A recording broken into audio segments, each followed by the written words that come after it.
नमस्कार। आज की इस वीडियो में हम शुरू करेंगे बीए पार्ट फर्स्ट के लिए प्रवाल भित्ति उत्पत्ति संबंधित सिद्धांत।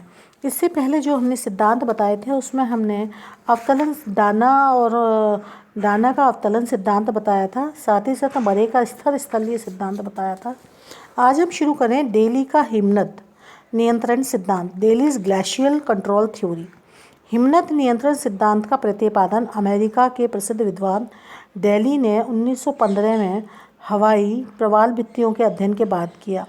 सन 1909 में हवाई प्रवाल भित्तियों का अध्ययन करते हुए दो बातें उनको बहुत ज़्यादा अट्रैक्ट करी। नंबर एक, यह प्रवाल भित्ति बड़ी सक्रिय थी। दूसरा, मोनाकी नामक प्रवाल भित्ति पर हिम क्रिया के चिन्ह स्पष्ट रूप से देखने को मिले। तो डेली महोदय ने यह अनुमान लगाया कि प्रवाल भित्तियों का तापमान से गहरा संबंध है और वर्तमान समय में हवाई द्वीप के पास शीतकाल में समुद्र जल का तापमान केवल उतना ही था जिसमें प्रवाल जीव पनप सकते थे।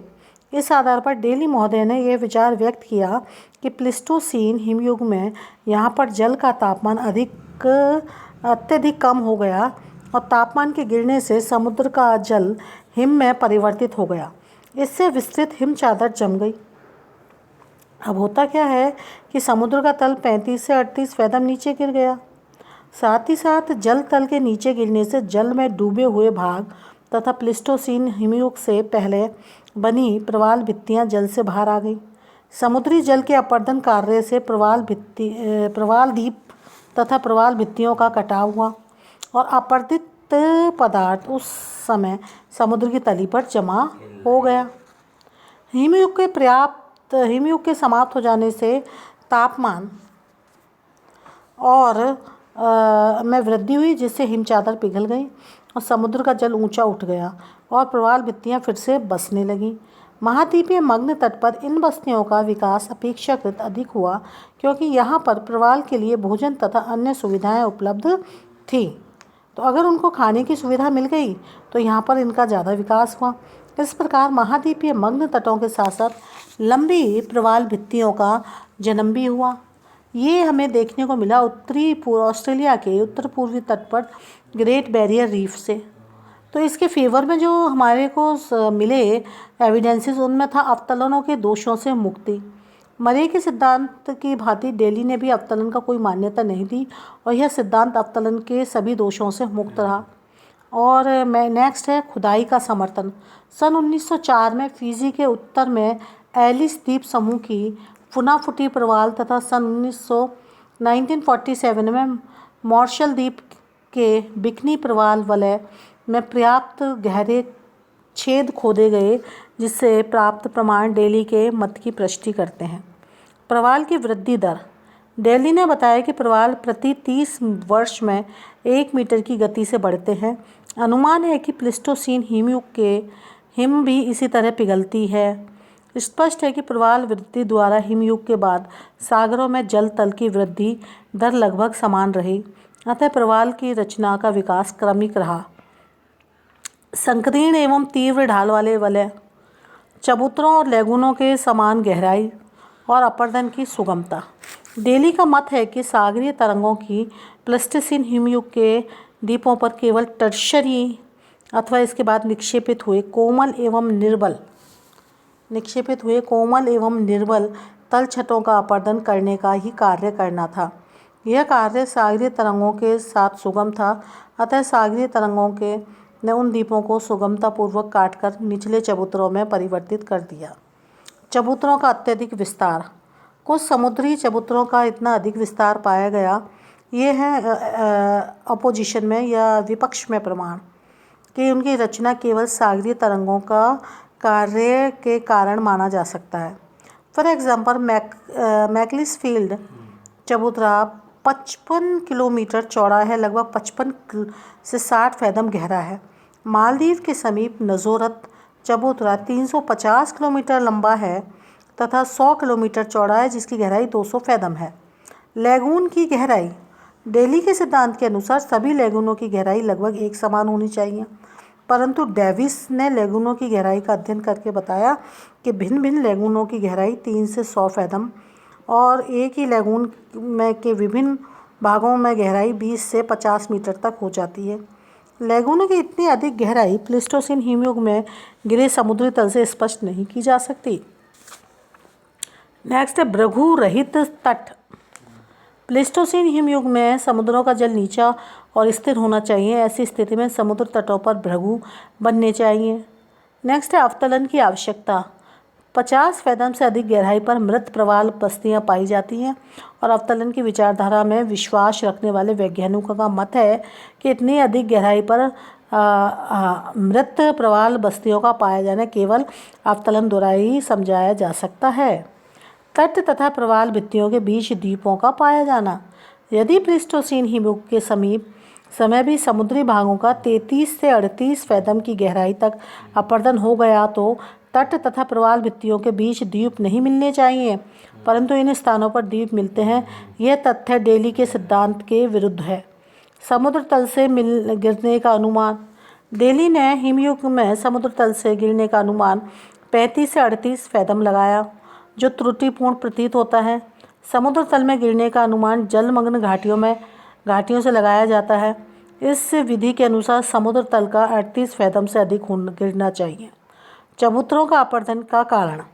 अनेक जलमग्न चबूतरों पर निक्षेपित टर्शरी युग की कोमल चट्टानों की परत बहुत पतली है, ये हम मानते हैं, और इसलिए समुद्र का जल नीचे गिरने से समुद्री तरंगों द्वारा अपरदन से कोमल चट्टानें शीघ्र ही इरोडेड हो जानी चाहिए। परंतु यह मानना है कि चबूतरों की कठोर चट्टानें भी उसी गति से कट गई जिस गति से कोमल चट्टानें कटी हैं, अर्थात जितना टाइम कोमल को लगना चाहिए उतना ही कठोर चट्टानों को टाइम लगा इरोडेड होने में। तो इससे एक असंभव सी कल्पना लगती है, अतः चबूतरों का अपरदन के पीछे कोई अन्य कारण होना चाहिए। एक है आपका लास्ट में डिस्कस करूंगी, तापमान में कमी के कारण प्रवालों की मृत्यु। डेली का मत था कि प्लीस्टोसीन हिमयुग में तापमान के नीचे गिर जाने से प्रवालों की मृत्यु हो गई, परंतु इसके प्रमाण नहीं मिले हैं। उष्ण कटिबंधीय क्षेत्र में प्रवालों की मृत्यु के लिए तापमान बहुत अधिक कम हो जाना चाहिए, जो कि संभव नहीं है। डेविस की अब हम बात करेंगे डेविस की संकल्पना की।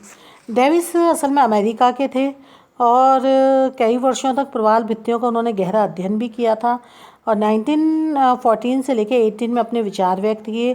डेविस के अनुसार ये था कि प्रवाल समुद्रों में उपस्थित खाड़ियों वाले कटे फटे दंतुरित किनारों के अवतलन द्वारा भी संभव है। यदि स्थल स्थायी रहा तो लैगूनों में भृगुओं की रचना होनी चाहिए। प्रवाल क्षेत्रों में भृगुओं की अनुपस्थिति से अवतलन का प्रमाण मिलता है। डेविस ने डेली के विचार को भी मान्यता दी और प्लीस्टोसीन युग में सागर तल के नीचे होने को माना। डेविस के अनुसार अवतलन सिद्धांत तथा हिमानी नियंत्रण सिद्धांत एक दूसरे के पूरक हैं। डेविस ने दोनों सिद्धांतों को मान्यता देते हुए मरे के सिद्धांत को निरर्थक पाया। मरे के अनुसार भित्ति का निर्माण करने वाले प्रवाल अधिक से अधिक 30 फैथम की गहराई पर पाए जाने चाहिए।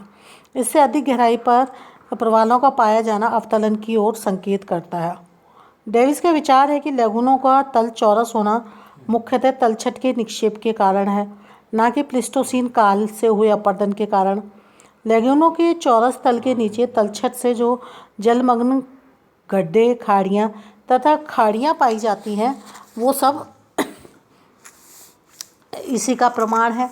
तो निष्कर्ष ये निकाला कि प्रवाल भित्तियाँ तथा प्रवाल द्वीपों की उत्पत्ति के कोई भी सिद्धांत पूर्ण रूप से इसको समझाने में सफल नहीं हो पाया। वास्तव में प्रवाल भित्तियों के संबंध में हमारा ज्ञान बहुत ही लिमिटेड है और पूर्ण रूप से हम इसको बताने में असमर्थ हैं।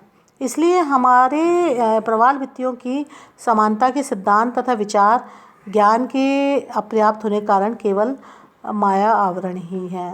ये मेरी सोच है। आगे हम प्रवाल भित्तियों के भौगोलिक वितरण की बात करेंगे, ये कहाँ कहाँ पर सबसे ज़्यादा पाई जाती हैं। तो भौगोलिक वितरण की जब हम बात करते हैं तो प्रवाल भित्तियाँ 20 से लेके 30 डिग्री तापमान वाले उष्ण जल में के क्षेत्रों में पाई जाती हैं और इन अक्षांशों के बीच भी प्रवाल भित्तियाँ अधिकतर महासागरों के पश्चिमी किनारों पर पनपती हैं। इसका कारण यह है कि महासागरों के पूर्वी भागों में जल की कमी हो जाती है और उसे पूरा करने के लिए समुद्र से निचले भागों में का ठंडा जल ऊपर आ जाता है। इस ठंडे जल के प्रवाल जीव नहीं पनप सकते, इसलिए इसके अतिरिक्त इन अक्षांश महासागरों में गर्म जल की धाराएं तथा पूर्वी भागों में ठंडे जल धाराएं बहती हैं। इससे भी महासागरों के पश्चिमी भाग प्रवाल से अधिक उपयोगी होते हैं। प्रवाल जीवों के विकास के लिए भोजन, ऑक्सीजन तथा सूर्य का प्रकाश 30 से 50 फैथम की गहराई वाले कम गहरे समुद्रों में मिलता है। इसलिए प्रवाल भित्तियाँ मुख्यतः महाद्वीपीय मग्न तट पर ही पाई जाती हैं। प्रवाल जीवों का विकास स्वच्छ जल में भी होता है, अतः यहाँ समुद्र अथवा अन्य साधनों पर भी यह पाए जाते हैं। धन्यवाद।